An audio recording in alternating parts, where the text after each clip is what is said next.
अस्सलामु अलैकुम। मेरा नाम हाफिज मोहम्मद अबू बकर तौसनी है और आप इस वक्त देख रहे हैं अबू बकर तौसनी ऑफिशियल यूट्यूब चैनल।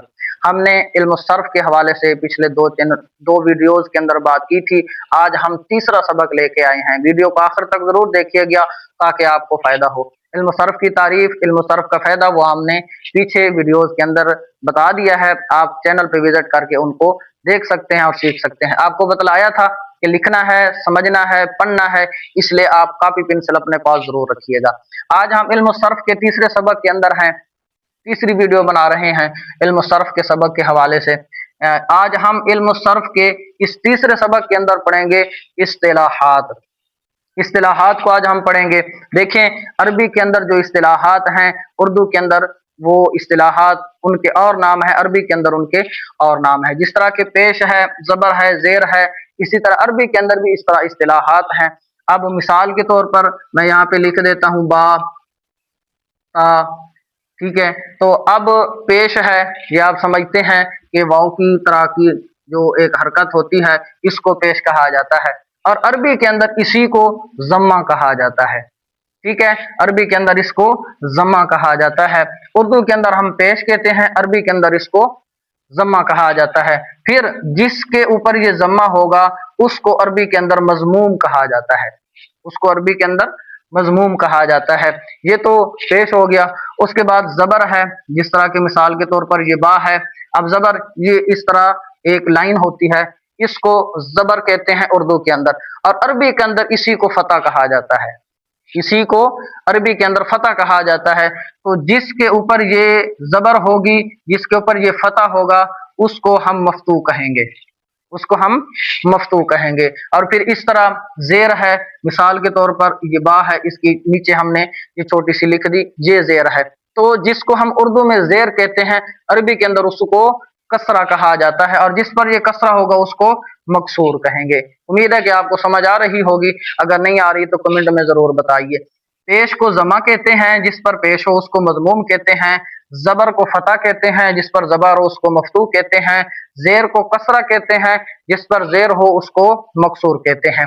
अब देखें, ये यहाँ पे भी एक है, यहाँ पे भी एक है, यहाँ पे भी एक है। पेश जो है, जबर जो है, ये हर्फ के ऊपर होते हैं, जेर हर्फ के नीचे होता है। वो किसी ने बड़ी खूबसूरत बात की है कि जेर बनी जबर न बनी, जेर बन जबर न बन मत पेश को भी। तो इसलिए हमेशा बंदे को जेर ही रहना चाहिए। जेर का मकसद ये है कि आजिज़ और इनकिसारी के साथ रहना चाहिए। तो ये हमने, उम्मीद है कि आपको समझ आ गई होगी।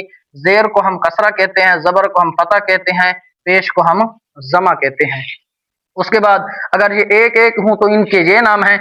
अगर ये दो दो आ जाए, मिसाल के तौर पर इस तरह आ जाए, ठीक है, इस तरह आ जाए, तो इनको फिर तनवीन कहते हैं। क्या कहते हैं इनको? इनको फिर तनवीन कहते हैं। ठीक है, ये दो पेश आ जाएं, दो जबर आ जाएं, दो जेर आ जाएं, या इस तरह कह लें कि दो जमा आ जाएं, दो फतह आ जाएं, दो कसरा आ जाएं, तो फिर इनका नाम जो है अरबी के अंदर तनवीन है। और जिसके ऊपर ये तनवीन होगी उसको मुनव्वन कहेंगे, जिसके ऊपर तनवीन होगी उसको मुनव्वन कहेंगे। अब मैं इनको मिसाल आपको देता हूँ कि तनवीन और मुनव्वन किस तरह होते हैं। मिसाल के तौर पर लिखने के अंदर ऐसे आता है, जिस तरह के बन।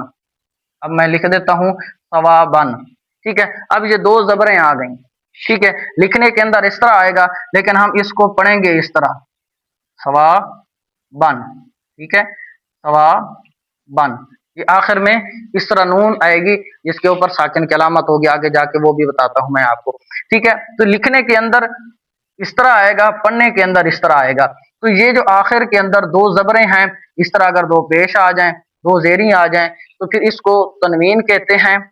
और जिसके ऊपर जबर जेर पेश दो होंगे उसको मुनव्वन कहते हैं। आगे चलते हैं, हरकत। हरकत पढ़ते हैं, जिस तरह के मिसाल के तौर पर हमने ये चार चीजें पढ़ ली हैं, जमा, फतह, कसरा, तनवीन। अब इन तीनों को, इन चारों को जो है हरकत कहते हैं। और इन जब चारों को मिला के हम कहेंगे तो इसको हम हरकत कहेंगे। यानी जबर है, ठीक है, जेर है, पेश है, दो जबर हैं, दो जेर हैं, दो पेश हैं, तो इन सब को हरकत कहा जाता है। एक एक होगा तो हरकत होगी, अगर सब का इकट्ठा नाम लेंगे तो हरकत कहते हैं। ठीक है, हरकत। तो जिसके ऊपर हरकत होगी उसको हम मुतहर्रिक कहते हैं। ये याद कीजिएगा और लिखते जाइएगा ताकि आपको बाद में भी इसका फायदा हो। तो जिसके ऊपर ये हरकत होंगी उसको मुतहर्रिक कहते हैं। आगे मैंने लिखा है सुकून, ठीक है। तो ये हरकत और सुकून ये एक दूसरे के मुतजाद हैं, एक दूसरे के मुखालिफ हैं, ये इकट्ठे जमा नहीं हो सकते। याद रखिएगा, जहाँ पे हरकत होगी वहां पे सुकून नहीं होगा, जहाँ पे सुकून होगा वहां पे हरकत नहीं होगा। सुकून मिसाल के तौर पर ये जो दाल की अलामत किसी लफ्ज के ऊपर आ जाए, इसको साकिन की अलामत कहते हैं या सुकून की अलामत कहते हैं, ठीक है। ये जो दाल की अलामत है इसको साकिन या सुकून की अलामत कहते हैं। तो जहां पे ये अलामत आ जाएगी वहां पे ये ऊपर वाली चारों चीजें नहीं होगी, ना जबर होगी, ना जेर होगी, ना पेश होगा, ना तनवीन होगी, ना जमा होगा, ना फतह होगा, ना कसरा होगा, ना तनवीन होगी। तो इसलिए इसको भी जरूर आपने याद कर लेना है। तो जिसके ऊपर सुकून होगा उसको साकिन कहते हैं। फिर आगे एक चीज मैंने लिखी है, शद या तशदीद। ये ऐसे तीन दंदान वाली अलामत होती है लफ्ज के ऊपर, ये मैंने जिस तरह लिख दी है, तो इसको शद या तशदीद कहते हैं। ये जो ऊपर तीन दंदान वाली अलामत लिखी है ऐसे, इसको शद या तशदीद कहते हैं। शद या तशदीद कहते हैं, इसको शद या तशदीद कहते हैं। तो जिसके ऊपर ये शद होगी, आगे मैंने लिख रखा है, इसको मुशद्दद कहते हैं, इसको मुशद्दद कहते हैं। तो ये चंद चीजें मैंने आपको इस्लाहात थोड़ी सी बतलाई हैं कि जिसके ऊपर जमा होगा उसको मजमूम कहेंगे, जिसके ऊपर फतह होगा उसको मफ्तू कहेंगे, जिसके ऊपर कसरा होगा उसको मकसूर कहेंगे, जिसके ऊपर तनवीन होगा उसको मुनव्वन कहेंगे, जिसके ऊपर हरकत होगी उसको मुतहर्रिक कहेंगे, जिसके ऊपर सुकून होगा उसको साकिन कहेंगे, और जिसके ऊपर शद या तशदीद होगी उसको मुशद्दद कहेंगे। तो आपने ये अच्छे तरीके से, अगर चाहें तो इसका स्क्रीनशॉट भी ले सकते हैं, अगर चाहें तो आप अपनी कॉपी के ऊपर लिख कर इसको सेव कर सकते हैं। आइए एक मिसाल के साथ मैं आपको समझाता हूँ। कुरान पाक से एक शाहिद हम यहाँ पे लेते हैं ताकि ये सारी चीजें जो है हमको समझ में आ जाए। जगह थोड़ी है इसलिए मैं यहाँ पे रेज कर रहा हूँ। मिसाल के तौर पर शाहिद के तौर पर यहाँ पे एक मैं कुरान पाक की आयत लिखता हूँ, जिस तरह के यहाँ पे मैंने लिखा है, कुल हू, ठीक है, वल्लाहु अहद, ठीक है। आगे अल्लाह समद, ठीक है। उसके बाद लम यलिद,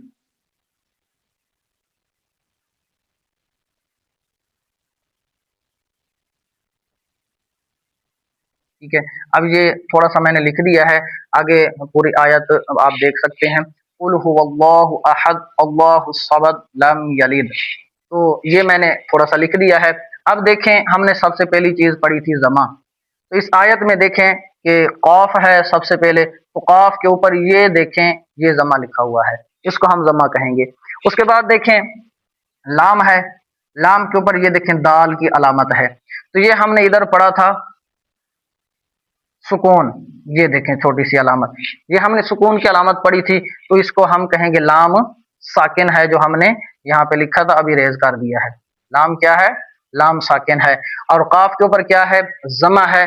और ये काफ क्या है? मजमूम है, काफ मजमूम है।